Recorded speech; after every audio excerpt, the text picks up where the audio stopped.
what's happening. It's funny now. You're seeing this rhino guy pop back up in the game again. All right, let me explain rhino. In the Bible, when it mentions the word unicorn, it means female rhinoceros, which only has one horn. And a male rhinoceros has two horns. And a rhinoceros is quite a powerful beast, and that's well known. It's almost like a hippopotamus with the horn on its face, in a way. So, also a horn, when it does mention many times, like kings and rulers who have horns, and that signifies the ability to fight. It's warrior. It's warrior or a battler type of expression. Someone who, like emperors, rulers, someone who has great military capacity.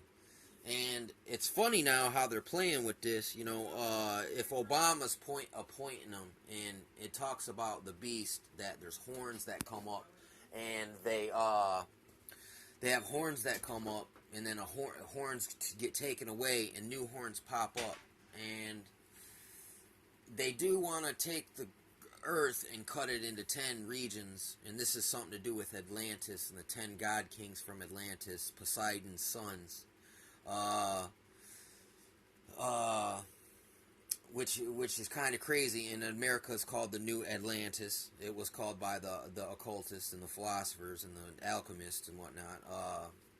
That's what the whole Masonic experiment is that they were going to try to reconstruct an Atlantean style government, and that's the Greeks are the ones who wrote about Atlantis, and they're also the ones who dabbled deeply into government, but they're not the only ones. You can look into Lao Tzu and how he sums it up that rulers, there's two ways they can go. They can be if they don't mess with the people are happy.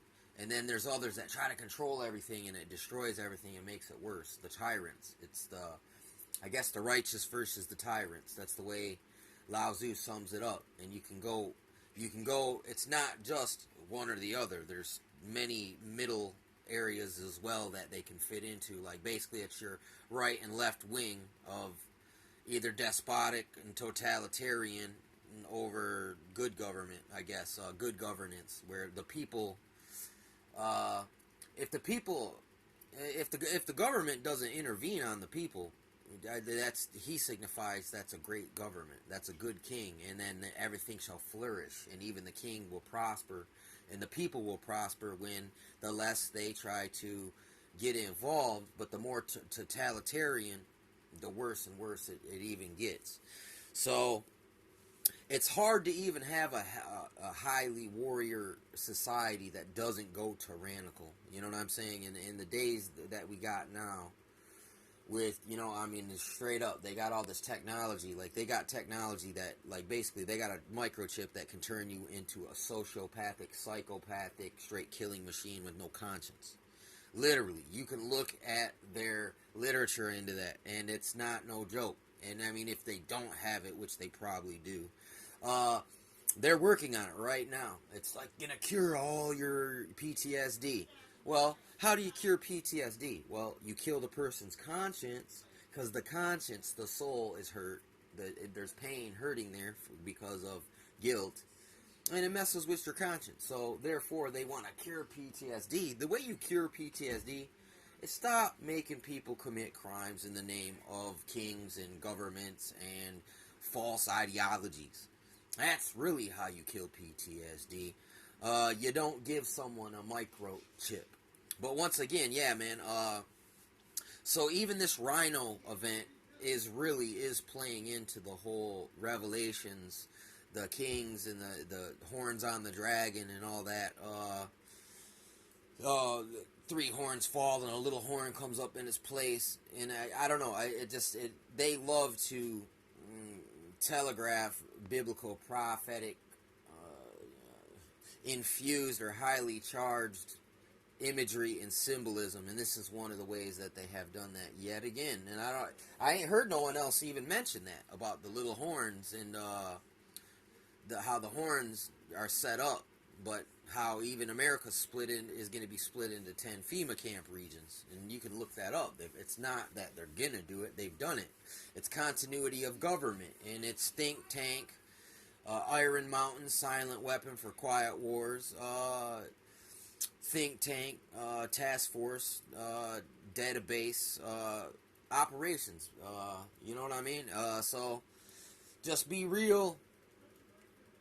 You know, just expect it. It's not going to get better. It's just going to keep getting worse. But just how worse is it going to get, and how quick is the real question. It's not a question of if, it's when. But it's like it can't be far off, man. As bad as things are going, when chaos strikes, that's an excellent. You know, listen.